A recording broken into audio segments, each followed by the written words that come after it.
आत्मवंदन friends. आज हम श्री राम शर्माचार्य जी की वही पुस्तक हमारी अंतर चेतना ही वास्तविक गायत्री है, उसका आगे से पढ़ेंगे। साधना उपासना का प्राण है समर्पण। बेटा ऐसा कर, बांस की बांसुरी की तरह अपने को खाली कर देना। मतलब वो कह रहे हैं कि हमें ज्ञान प्राप्त करने के लिए हमें पास जो भी ज्ञान है, पहले जो भी हमने समाज से सुना, उसको एक तरफ रख के हमें इसको विवेकपूर्ण सुनना है। प्राण किसे कहते हैं? उसे कहते हैं जिसमें अपनी चेतना का परिमार्जन करना पड़ता है और चेतना को साफ करना पड़ता है। चेतना गलतियां, भूले, दोष, भ्रम, आवरण, मल, विक्षेप को धोना पड़ता है। ऐसे साफ करो जैसे जंग लगे लोहे को। यहाँ उन्होंने एक उदाहरण के साथ हमें समझाने की कोशिश की है कि हमें अपनी चेतना, जो हमारा मन है, जन्म जन्मों से मैला है, इसी जन्म के नहीं बहुत सारे जन्मों के कर्म हैं उसको, तो उसको साफ करना है। जैसे एक जंग लगे हुए लोहे को साफ करने में मेहनत लगती है, ऐसे ही हमें अपने प्राण को साफ करना है, अपनी चेतना का परिमार्जन करना है। साधना अंतस चेतना, मल, आवरण, दोष, तीनों को साफ करना मेहनत, मशक्कत, शक्ति कर बरतनी पड़ती है, उसको साधना कहते हैं। यहाँ साधना का बताया कि हमारे जो तीन हमारे पे दोष हैं, मल है, आवरण और दोष, जो हमारे जन्म जन्मों से चेतना पर जमे हुए हैं, उन्हें साफ करने के लिए हमें अपने साथ बिल्कुल सख्ताई से पेश आना होता है, अपने साथ काम करना होता है। मन साधे सब सधे, हमारी अंतस चेतना के अलावा कोई भी नहीं है। साधना, जैसे किसान क्या करता है, उदाहरण देखिए, श्री राम शर्माचार्य जी बताना चाह रहे हैं।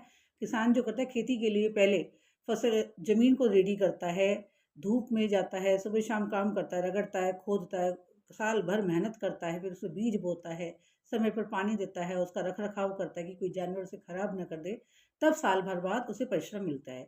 ऐसे ही जब हमें अपने प्रश्नों के सवाल चाहिए, उत्तर चाहिए, और जीवन में कठिनाइयाँ आ रही है कि हमें ये परिस्थिति क्यों मिली, कोई भी हो जीवन की परिस्थिति, उसका हल चाहिए, तो थोड़ा सा हमें अपने आप को साधना के द्वारा, चाहे हम किसी भी मंत्र जाप के द्वारा, माला के द्वारा, राम राम, कृष्ण कृष्ण, शिव शिव, राधा राधा, जो भी नाम प्रिय हो, एक नाम को पकड़कर दिन में जब भी टाइम मिले, बर्तन मांजते, खाना बनाते, घर का काम करते, कपड़े धोते, आप समय को, हमें सभी के पास 24 घंटे होते हैं, हमें समय को चुराना पड़ता है।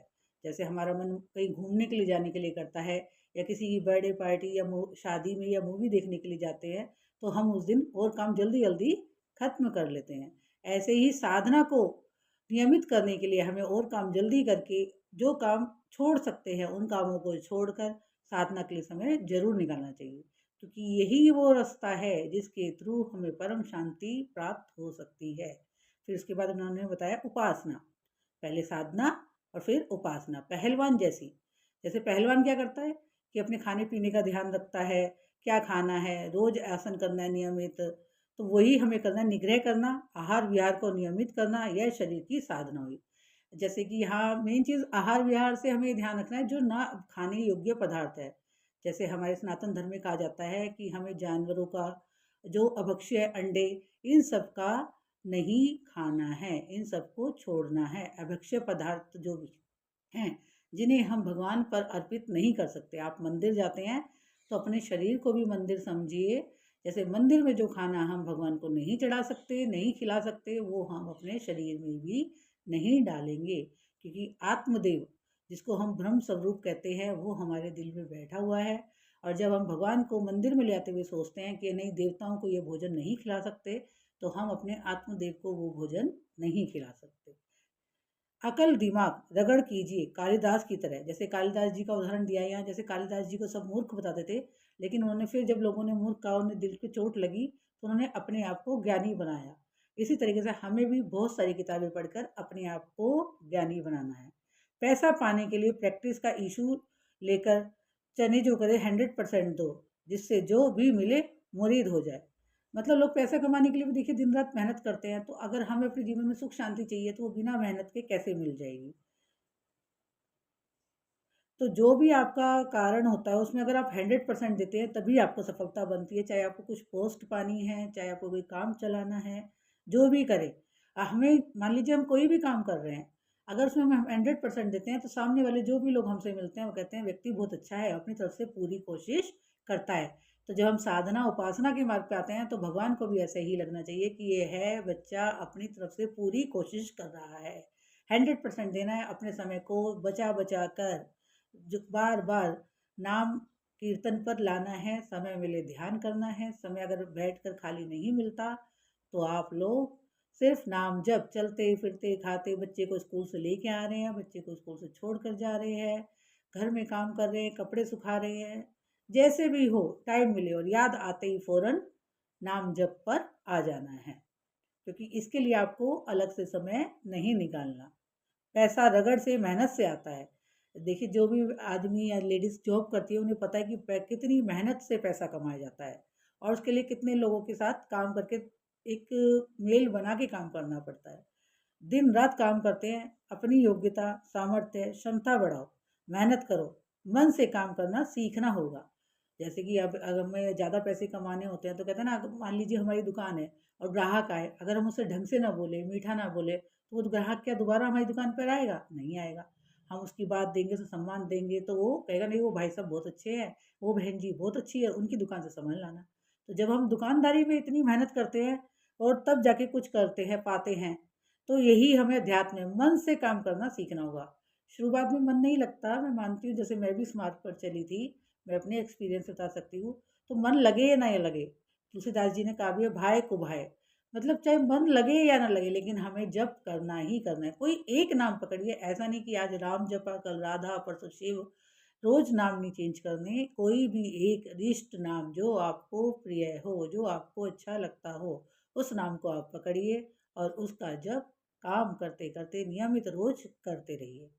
साधना भीतर वाली क्षमता का, चेतना का विकास करते हैं, उसको उभारते विकसित करते चले जाते हैं। जैसे बीज में पूरा पेड़, तना, पत्तियां, फल फूल निहित है। आप किसी पेड़ का बीज लीजिए तो आप उसको देखेंगे तो उसमें आपको क्या पेड़ नजर आता है? नहीं नजर आता। उसमें फूल पत्तियां नजर आती है? नहीं आती। लेकिन जब हम उस बीज को मिट्टी में गाड़ देते हैं और वो कुछ समय धैर्य पूर्वक रहते हैं तो धीरे से छोटा सा पौधा निकलता है। और उस पौधे की समय से देखभाल, पानी देना, खाद देना, धूप में रखना, कितनी देर छाया में रखना है, उसका जब हम करते हैं धीरे धीरे वो एक वृक्ष बन जाता है और फिर उसमें फल और फूल आते हैं। ऐसे ही आध्यात्मिक मार्ग में भी जब हम चाहते हैं हमारी अंतर चेतना जागे और हमें खुद अपने प्रश्नों के उत्तर मिलने लगे, तो हमें भी पहले मंत्र जाप पर पूरा ध्यान देते हुए करना है। और ऐसा नहीं कि मैंने तो 15 दिन हो गए, 20 दिन हो गए, मुझे तो कोई जवाब नहीं आया। लगातार सतत प्रयास से करते जाइए, करते जाइए, करते जाइए, आपको रिजल्ट मिलने शुरू हो जाएंगे। धैर्य की बहुत ज़रूरत होती है। यहाँ बहुत सारे संतों ने कहा भी है, धीरे धीरे रे मना, धीरे धीरे सब कुछ होए, माली सींचे सो घड़ा, ऋतु आए फल होए। मतलब ऐसा नहीं है कि माली ये सोचे मैंने आज पौधा लगाया कल इसमें फूल आ जाए, नहीं। जब उसकी ऋतु आएगी, समय आएगा, तभी उस पेड़ पर फूल आएंगे। तो हमें भी ऐसी धैर्य रखना है और लेकिन नियमित बढ़ना है। बीज को बोएंगे, उगाएंगे, बढ़ाएंगे, खिलाएंगे, पिलाएंगे तो पूरा बरगद का पेड़ हो सकता है। अगर हम अपनी तरफ से पूरी की पूरी कोशिश करें तो इसमें कोई दो राय नहीं है कि हम भी अंतर चेतना को जागृत करके खुद अपने प्रश्नों के उत्तर पा सकते हैं और अपने जीवन में सुख और शांति ला सकते हैं। अपनी अंतर चेतना को विकसित करते करते हम महात्मा, देवात्मा और परमात्मा यहाँ तक पहुँचते हैं। जब हम शुरू में साधना करते हैं तो 1-2 साल में हमें महात्मा जैसे बन जाते हैं और उसके बाद थोड़ी जैसे हमारी चेतना जागती है, हमारा विवेक जागृत होता है, प्रज्ञा जागृत होती है, तो हमारी सोच का दायरा बढ़ता है, हम देवात्मा। और अंतिम में अगर हम लक्ष्य से ना चूके और परमात्मा को पाने के लिए लगातार अग्रसर है तो हम परमात्मा भी बन सकते हैं। इसी को प्राइम टू हाई कॉलेज की पढ़ाई समझ सकते हैं। जैसे कि हम पहले प्राइमरी स्कूल में बच्चे पढ़ते हैं, 1 to 5th क्लास तक एक एक क्लास करके पास करनी होती है ना, सीधा कोई कॉलेज में तो नहीं पहुंच सकता। ऐसे ही अध्यात्म में पहले हमें शुरुआत में प्राइमरी क्लास से शुरू करते करते अपने आप को डॉक्टरेट की डिग्री तक, पीएचडी तक पढ़ना है। सारी शक्तियों का बीज रूप हमारे अंदर ही है। जैसे एक बीज के निहित बरगद का पेड़ होता है, एक बीज के अंदर पीपल का पेड़ होता है, ऐसी हमारे ऊपर भी भगवान की ईश्वर अंश जीव अविनाशी, तो हमारे अंदर भी ईश्वर का ही अंश है। तो हम भी ईश्वर जैसे बन सकते हैं, बस हमें उसको समय से पहले धरती में बोना है, नाम जप से, ध्यान से उसकी पालना करनी है। और जब वो पौधा निकले तो बकरी, कोई जानवर उसे नुकसान न पहुंचाए, बाड़ा लगा के जैसे पेड़ की रक्षा करते हैं, ऐसी अपनी भी कुसंग से बचाव करना है। अगर हम एक तरफ साधना करते रहें और दूसरी तरफ बराबर कुसंग करते रहें, चुगली बुराई तेरी मेरी करते रहें, तो उस साधना का फल नहीं मिलेगा। जैसे कि कोई मेहनत दो खाना खाए और 4 घंटे काम करे तो खाना पच जाएगा, ताकत उसे उतनी नहीं मिलेगी। अगर हमें उसका पूरा फल चाहिए और काम में लेना है, तो हमें चुगली बुराई तेरी मेरी करने से, ईर्ष्या देश से बचने की कोशिश करनी है। बचा तो नहीं जा सकता, लेकिन अपनी तरफ से हमें पूरी कोशिश करनी है। ऐसे लोगों से थोड़ी दूरी बनानी है, बहाने बना के हट जाना है, जो ज़्यादा तेरी मेरी या चुगली बुराई दूसरों की करते हैं।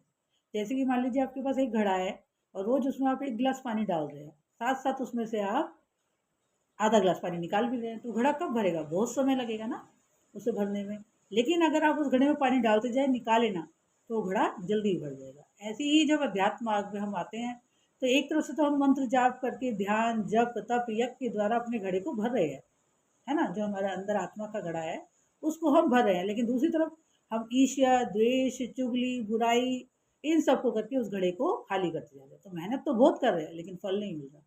बहुत सारे लोग आपने देखा होगा जो 10-10 साल से 20-20 साल से भगवान का नाम ले रहे हैं, लेकिन जैसे वो कल थे वैसे के वैसे ही आज है। कारण क्योंकि उन्होंने अपना कुसंग कम नहीं किया। वो लगातार दूसरों में बुराइयां देख रहे हैं, दूसरों के दोष दर्शन कर रहे हैं, चुगली कर रहे हैं। ऐसे लोगों का संग कर रहे हैं जो सारे ही टाइम दूसरों की कमियां बुराई चुगली में लगे रहते हैं। तो हमें ऐसे लोगों से ऐसे समय में दूरी बनानी है। जैसे कोई बच्चा आईएएस या डॉक्टर की पढ़ाई करता है, और जब वो पढ़ाई कर रहा होता है, उस वक़्त वो अपने परिवार के लोगों से भी दूरी बना लेता है। क्यों? क्योंकि अगर वो परिवार के लोगों के साथ बैठेगा, शादी, ब्याह, पार्टी, मॉल-वॉल घूमता रहेगा, तो वो डॉक्टरी का जो एंट्रेंस एग्ज़ाम है, उसको पास नहीं कर पाएगा। घरवाले भी कोई मेहमान आते हैं, तो कहते हैं, "बेटा नमस्ते" करके, "जा बेटा तू तो पढ़ ले।" क्योंकि अब उसका पढ़ने का समय है। अगर एक बार आपने भगवान को पा लिया, फिर वो हमेशा के लिए आपके साथ ही रहेगा। उसे पाने के लिए हमें मेहनत करनी है। जैसे एक बच्चा डॉक्टर, इंजीनियर बनने के लिए मेहनत करता है, इसी तरीके से लोग सोचते हैं कि हम मंदिर गए, दिया जलाया, भगवान की आरती कर आए, बहुत हो गया, भगवान खुद हमारे पास आएंगे। इतना करने से हम समाज में सम्मान नहीं पा सकते, तो परमात्मा को कैसे पा सकते हैं? उसे पाने के लिए भी थोड़ी समय की हमें अपनी मेहनत दिखानी पड़ती है। जैसे एक छोटा बच्चा चलना सीखता है, तो माँ खड़ी होती है, लेकिन उसे चलते हुए देखती रहती है कि चलना सीख जाए, चलना सीख जाए। ऐसे ही हमारा भगवान भी हमें सिर्फ मेहनत करते देखना चाहता है, और जैसे वो हमारी मेहनत से खुश होता है, वो हमें गोदी में माँ की तरह बच्चे को फट गोदी में उठा लेती है। लेकिन एक बच्चे को जितनी चलने में मेहनत करनी पड़ती है, उतनी ही मेहनत हमें भगवान से वो प्रज्ञा प्राप्त करने के लिए करनी ही होगी। उसी के बाद हम अपने जीवन को सुखी बना सकेंगे। चेतना, चेतना क्या है? जैसे लोग कहते हैं आत्मा और चेतना। आत्मा तो ज्योतिर्लिंग है, ये हर कोई जानता है। आप सब भी जानते होंगे कि आत्मा को अंगूठे के बराबर ज्योतिर्लिंग मनुष्य के अंदर माना जाता है, वो है। लेकिन ये चेतना दूसरा शब्द है। क्या ये चेतना आत्मा है? नहीं, चेतना और आत्मा में अंतर है। चेतना का मतलब है अपनी अकल का विस्तार करना, अपनी बुद्धि का विस्तार करना। जो संत महात्मा होते हैं, उनकी चेतना बहुत विस्तृत होती है, कई-कई कोस तक फैल जाती है। उदाहरण के लिए महावीर जी और बुद्ध जी का उदाहरण देते थे कि जब वो जाते थे, कई-कई गाँव तक चेतना पहुँचती थी। जिस जंगल से गुज़रते थे, वहाँ के शेर, चीते भी शांत प्रवृत्ति के हो जाते थे। ये उनकी चेतना का प्रभाव था। आत्मा तो जितनी उनमें है, उतनी ही हमें है। आत्मा छोटी-बड़ी नहीं होती, आत्मा सब में बराबर होती है, लेकिन चेतना का अंतर होता है। वो हमें अपनी बुद्धि का विस्तार करना होता है। जैसे बंदर थे पहले, हमारे यही कहा जाता है ना, हमारे पूर्वज पहले बंदर थे, बंदर से हम इंसान बने। बंदर की उंगलियों, मान लो कोई बंदर किसी बर्तनी में घड़े में छोटा जिसका मुंह हो, उसके अंदर हाथ दे दे और उसमें से चने निकाले और मुट्ठी भींच ले। अब मुट्ठी भींचने से हाथ चौड़ा हो गया, वो घड़े की कम चौड़ाई के कारण बाहर नहीं निकल पा रहा, और वो शोर मचा रहा है, लेकिन निकल नहीं पाएगा। जैसे ही उसे समझ आएगी कि मैं मुट्ठी खोल दूं, तो उसका हाथ बाहर वापस आ जाएगा। ऐसे ही जब हम दुखी या किसी परिस्थिति में फंसते हैं, तो हमें अपना विवेक जागृत करके समझना होता है कि हमने कहीं मुट्ठी तो नहीं बंद कर रखी, हमने खुद ये परेशानी अपने लिए खड़ी तो नहीं कर रखी। जैसे उस बंदर ने चने अपने हाथ में बांध रखे थे, जिसके कारण उसका हाथ घड़े में फंस गया। हमें अपना हाथ खोलना है, अपनी बुद्धि का विवेक का प्रयोग करके अपनी परिस्थिति को समझना है कि क्यों हम इस परिस्थिति से बाहर नहीं निकल पा रहे। हमने कुछ पकड़ कर तो नहीं बैठे हुए, जिसके कारण ये दुख हमारे जीवन में बना ही हुआ है। ये सब कैसे हुआ? हमारी इच्छा शक्ति से। आदि मानव से सभ्य मानव, ये आदि आदमी की चेतना का विस्तार है। आदि मानव आपने सुना ही है, इतिहास में पढ़ा ही है सबने, बच्चों की किताबों में सब में होता है। आदि मानव कैसे थे और आज हम कैसे हैं, ये हमारी चेतना का विस्तार ही है। जो हमने करके आज ऐसा जीवन प्राप्त किया है। आदमी इतना विकसित हो सकता है जितना भगवान चेतना का परिष्कार सुधार, इसी का नाम साधना है। चेतना का परिष्कार, चेतना फिर मैं आपको दोबारा से बताना चाहूँगी, खास तौर से ध्यान रखिएगा, बहुत सारे लोग चेतना और आत्मा में कंफ्यूज रहते हैं। इंग्लिश में आत्मा को सोल बोलते हैं, चेतना को कॉन्शियसनेस बोलते हैं। जब मैं भी अध्यात्म मार्ग में आई थी तो बहुत कंफ्यूज थी, चेतना क्या है, क्योंकि आत्मा तो सुना है लेकिन चेतना के बारे में कभी नहीं सुना था, तो बहुत कंफ्यूज रहती थी कि कहीं ये सिमिलर वर्ड है, नहीं, दोनों का अलग अंतर है। आत्मा का सबरूष्ट ज्योतिर्लिंग होता है, जैसे कि हमारे शिवलिंग का होता है, सेम वैसा ही हमारी आत्मा का स्वरूप होता है। लेकिन चेतना जो होती है हमारी बुद्धि का विस्तार होता है। जितनी ज़्यादा हमारी चेतना बढ़ती चली जाएगी, अकल बढ़ती चली जाएगी, उतनी ही ज़्यादा हमारी साधना सफल होती चली जाएगी। इसी का नाम साधना है। जैसे जैसे हमारी चेतना बढ़ती है वैसे वैसे हमारी साधना बढ़ती चली जाती है। जो चीज़ें उबड़ खाबड़ है, बेतुकी है, उन्हें ठीक ठीक तरीके से बना देना का नाम साधना है। उबड़ खाबड़ से यहाँ सड़क के उदाहरण देखिए, बताया जैसे सड़क खराब है तो उसको हम ठीक कर दें तो रास्ते पे चलना हमारे लिए आसान हो जाएगा। एक ऐसा रास्ता जहाँ कहीं गड्ढा, कभी सीधी सड़क आएगी तो उस पर चलना हमारे लिए मुश्किल होता है। ऐसा ही हमारा जीवन है जिसमें जगह जगह समस्याएं आती रहती हैं। लेकिन जब हम अपनी चेतना का विस्तार करके उस रोड को सही कर लेते हैं तो हमारे लिए वो जीवन बहुत आनंदमय, सुखमय हो जाता है। और हमारा पर्पज़ यही है कि हम अपने बच्चों के साथ, अपने परिवार के साथ कैसे आनंदपूर्वक जीवन बिता सकें। मानव जीवन उबड़-खाबड़, बंधन, कुसंस्कारी है। संस्कारहीन, दिशाहीन, लक्ष्यहीन, क्रियाविहीन, अनुशासनविहीन, अस्त-व्यस्त है। आचार, विचार, भावनाओं को ठीक बनाना है। तो ये सारा श्री राम शर्माचार्य जी इसी बात पर जोर दे रहे हैं कि हमारा जीवन भी इस तरह का हमारा कोई टाइम टेबल नहीं होता। जैसे स्कूल बच्चे जाते हैं, जो ऑफिस जाते हैं, उन सबका एक टाइम टेबल होता है कि इतने बजे उठ के उन्हें 9 बजे ऑफिस जाना ही है, बच्चों को 8 बजे स्कूल जाना ही है। लेकिन हम लेडीज़ या जो भी घर के लोग होते हैं, जो घर में रहते हैं, कोई अपना एक टाइम टेबल बना के काम नहीं करते। जब जो मन में आता है, वो काम कर लेते हैं। तो इसी कारण हमारा जीवन अव्यवस्थित हो जाता है। कुसंस्कार, संस्कार हम पे इस जन्म के नहीं, पिछले जन्मों के भी होते हैं। संस्कार पेरेंट्स से भी ट्रांसफ़र होते हैं, पीढ़ी दर पीढ़ी ट्रांसफ़र होते चले जाते हैं संस्कार। तो पहले हमने जो विवेक जागृत करना है अपना, वो किताबें पढ़ने के लिए इसलिए ही कहा है जिससे वो बार-बार पढ़ेंगे। जैसे सिगरेट जो लोग पीते हैं उन्हें पता है सिगरेट पीनी हानिकारक है, लेकिन फिर भी नहीं छोड़ते। कारण क्योंकि वो इतनी आदत में आ चुकी है, इतने संस्कार बन चुके हैं कि अब वो नहीं छूट पा रहे। तो जब हम बार-बार ज्ञान को प्राप्त करेंगे और हमारी अंतर प्रेरणा से आ जाएगी कि नहीं, हमें ये गलत काम नहीं करना है। बाहर वाले मना करते हैं तो हम बच्चों को भी, जैसे हम उदाहरण में देखते हैं, हम अपने बच्चों से भी काम कहते हैं कि बेटा ये काम नहीं करना। तो उस वक़्त तो मान लेता है, लेकिन चोरी से दिखता है मम्मी इधर है या पापा उधर है, कोई भी टीचर नहीं है, वो कार्य को करते हैं। लेकिन जब ये बात हमारे अंदर से आती है कि नहीं हमें करना है, तब कोई हमें सामने से भी कहे ना बेटा कर ले, या कोई हमें कहे नहीं नहीं कर ले, इससे क्या फ़र्क पड़ता है, तो भी हमारी आत्मा उस बात को करने के लिए स्वीकार नहीं होती। इसी को साधना कहते हैं कि हम खुद अपना विवेक जागृत कर सही और गलत का अंतर जान के अपने जीवन को सुखमय बनाएं। और किसी परिस्थिति में अगर हम फंस रहे हैं, दुखी हो रहे हैं, तो क्यों फंस रहे हैं, इसका मनन चिंतन करके हमने क्या पकड़ा हुआ है जिसके कारण ये परिस्थिति एज इट इज बनी हुई है और हम आनंद का अनुभव नहीं कर पा रहे हैं। तो हमारे को अपने आचार विचार, अपना खान पान, जो कहा है अभक्ष्य पदार्थ है, उनको नहीं खाना है, क्योंकि हमारा शरीर ही देवालय है, मंदिर है। भगवान को जो हम मंदिर जाते हैं, जो भोजन हम भगवान को नहीं खिला सकते, वो हम इस शरीर में भी नहीं डालेंगे। ये आत्मशुद्धि का पहला प्रोसीजर है कि संकल्प लेके तय करें कि आज से हम अंडे, मांस, मच्छी चीज़ें नहीं खाएंगे। साधना, अनगढ़ से सुगढ़ बनना, जैसे नाई बनाता है, दर्जी बनाता है, मिस्त्री सुनार की साधना है। कुंडल हार चैन बना देना, बहिरंग साधना का उद्देश्य जीवन जीने की कला सीखना है। मीठा बोलना, सही से बैठना। साधना का सुगढ़ बनाना, जैसे उन्होंने कहा कि किसी दर्जी को कपड़ा दीजिए, अगर वो दर्जी है और उसको कपड़ा सिलना आता है तो उससे वो एक से एक सुंदर सुंदर ड्रेस बना सकता है, जिसे देख के हर किसी का भी मन मोहित हो जाता है। सेम लोहे का टुकड़ा मिट्टी में होता है, उसको गाड़ के साफ करके सुनार, जिसे देख के हर किसी का मन करता है काश ये कंगन, ये गहने, ये हार मेरे पास होता। तो नाई की तरह हमारे बाल ज़्यादा बिगड़ जाते हैं तो हम नाई से जाके उन्हें कटवा के उन्हें सुंदर बनाते हैं। तो इसी तरीके से साधना से हम अपने जीवन को सुंदर बनाते हैं और हमारे अंदर जो कमियां हैं उसका परिष्कार करते हैं, उनको त्यागते हैं। एक तरीके से हम जीवन जीने की कला सीखते हैं कि कहाँ हम गलतियां कर रहे हैं। हम इस संसार में ऐसे प्राणी हैं जो कभी ये स्वीकार नहीं करते कि हमसे भी गलतियां होती है। हम हमेशा दूसरों में ही दोषारोपण करते हैं। लेकिन कबीर जी कहते हैं, बुरा जो देखन मैं चला, बुरा न मिलिया कोई, अपने दिल में झाँक के देखा, मुझसे बुरा न कोई। तो यहाँ हमें आत्मचिंतन करना है कि हमारे जीवन में जो दुःख है, वो हमारे स्वभाव के कारण तो नहीं है।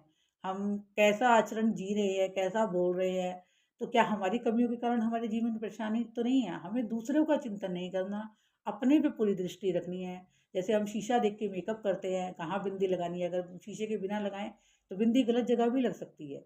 तो ये अध्यात्म कोई ऋषि मुनि साधु बनने के लिए नहीं है।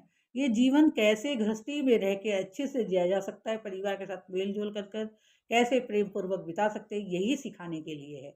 सर्वप्रथम अध्यात्म हमें सुखी रहना सिखाता है। हर परिस्थिति, क्योंकि मनुष्य है तो सुख और दुःख आएगा, जैसे धूप और छाँव आती है, दिन और रात आते हैं। इसी तरीके से ऐसा कोई भी व्यक्ति नहीं जिसके जीवन में दुःख नहीं आएगा। दुःख तो आएगा ही सही, लेकिन उस वक़्त हम अपनी आत्म जागृति, विवेक के द्वारा कैसे उस परिस्थिति से निपट सकते हैं, हमें यही सीखना है। हमें कैसा आचरण करने से हमारा जीवन सुखी होगा, क्यों हमारे जीवन में परेशानी आ रही है, जब चिंतन करेंगे, मनन करेंगे कि आज हम दुखी हुए, किस कारण दुखी हुए, अगर इस काम को हम इस तरीके से करते तो शायद ये परेशानी नहीं आती। सभी कठिनाइयों का एक ही उद्गम है, मानवीय दुर्बुद्धि। तो उन्होंने कहा हमारे जीवन में जितने भी दुख आ रहे हैं, जितनी भी परेशानी है, उसका सिर्फ एक ही कारण है, उद्गम स्थल है। जैसे गंगा कहाँ से निकलती है? गोमुख से, और वो है हमारी दुर्बुद्धि। हमारी दुर्बुद्धि जो होती है हमें गलत-गलत भावनाएँ देती है, गलत-गलत विचार देती है, जिसके कारण पहले विचार मन में उठते हैं, फिर वही कार्यान्वित होते हैं। तो हमें अपने विचारों पर ध्यान देना चाहिए, इसलिए हमेशा अच्छे विचार करने चाहिए, क्योंकि जैसा हम चिंतन करते हैं, जैसा हम सोचते हैं, वैसा ही हम बनते चले जाते हैं। कहते भी है ना, जैसे लोगों के साथ बैठते हैं, वैसे ही हम बनते जाते हैं। अध्यात्म की एक बहुत बड़ी बात मैं आपको बताती हूँ, अध्यात्म में लोग कहते हैं, आप जैसे 5 लोगों के साथ बैठते हैं, अगर मुझे उन 5 लोगों के बारे में आप बता दें, तो मैं आपके बारे में भी बता सकती हूँ, क्योंकि आपका जो स्वभाव है, व्यक्तित्व है, वो उन 5 लोगों के थ्रू ही बन मिलता-जुलता होगा। तो आपकी दोस्ती, आप कैसे लोगों के साथ उठते-बैठते हैं, उससे ही आपका स्वभाव, आपके व्यक्तित्व के बारे में पता चल जाता है। जैसे कि हमारी पुलिस भी कहती है ना, ये आदमी चोर के साथ घूमता था, तो उसको भी चोर समझ लेते हैं, क्योंकि आपकी जैसे लोगों के साथ दोस्ती है, आपके अंदर कुछ न कुछ गुण वैसे ट्रांसफ़र ज़रूर होंगे। और हमारे यहाँ तो कहावत के तौर पे, जैसे कि हम जानते हैं, खरबूजा खरबूजे को देख के रंग लगता है, तो हमारी संगत जैसे लोगों के साथ होगी, हम वैसे ही बनते जाएँगे। तो हमें अपनी संगत का भी ध्यान रखना है। बाई चांस हमारे आस-पास ऐसे ही सब लोग हैं जिनका, तो हमें ऐसे लोगों के साथ रहने से बेहतर है अकेले रहें।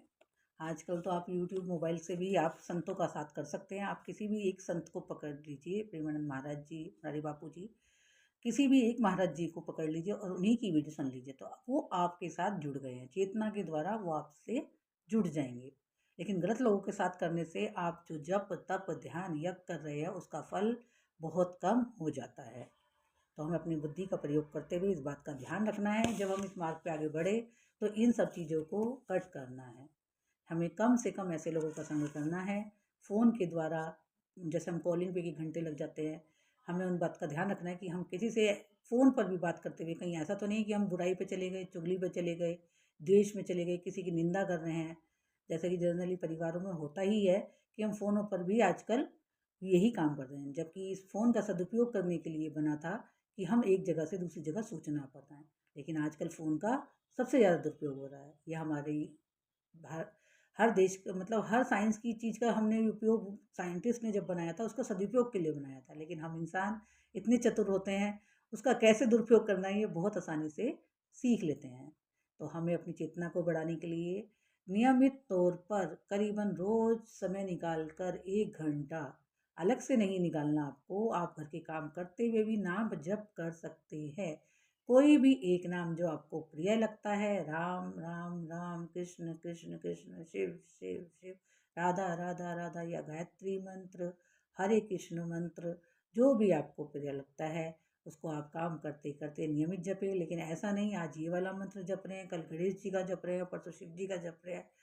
एक ही मंत्र को पकड़कर लगातार करना है। जैसे हमने बचपन में दोहा पढ़ा था ना, कि एक ही जगह पर जब हम लगातार वार करते हैं, तो उस जगह पर निशान पड़ जाता है। ऐसे ही करत करत अभ्यास के, जड़ में तो होत सुजान, रसरी आवत जात ते, सिल पे पड़त निशान। तो लगातार एक ही नाम पर जब हम बार बार करेंगे तो हमारे अंतःकरण में जमे हुए मैलों पर भी, कुसंगों पे भी, जो हमारे अंदर दोष मैल जमे हुए हैं आवरण पर हमारे, वो धीरे धीरे हटने शुरू हो जाएंगे। लेकिन अगर आप अपनी मर्जी से रोज नाम पलटेंगे या किसी सहेली के, पड़ोसी के, पंडित जी के कहने से नाम पलटेंगे, नहीं इस नाम से फ़ायदा नहीं होगा, ये नाम होगा, तो ऐसा कुछ नहीं है। सभी नाम बराबर ताकत देते हैं, सभी नामों में बराबर ताकत है। आपका मन जिस नाम पर बैठता है, आपके अंतःकरण की से जो नाम आता है या जो नाम आपको अच्छा लगता है, राधा राधा राधा राधा, शिव शिव शिव, ओम नमः शिवाय, जो भी आपको पसंद है एक पसंद कर लीजिए, जिस पे आपका मन राजी हो, और फिर उसे नियमित कम से कम 2 साल तक लगातार जपिए, काम करते हुए, घर का काम करते हुए, बाजार जाते हुए, बाजार आते हुए। इसमें आपको कोई माला की जरूरत नहीं है। घर में आप बैठेंगे तो आप कहेंगे माला से जपना है, आप चलते फिरते अनकाउंटेड नाम जपिए। और साथ साथ बस दूसरी चीज़ का ध्यान रखना है कि कुसंग नहीं करना है। हमारा यहाँ कुसंग से तात्पर्य है किसी की बुराई, निंदा, दोष दर्शन से हमें बचना है। और ज़्यादा से ज़्यादा अपनी संगत का ध्यान रखना है कि हम कैसे लोगों के साथ उठते बैठते हैं।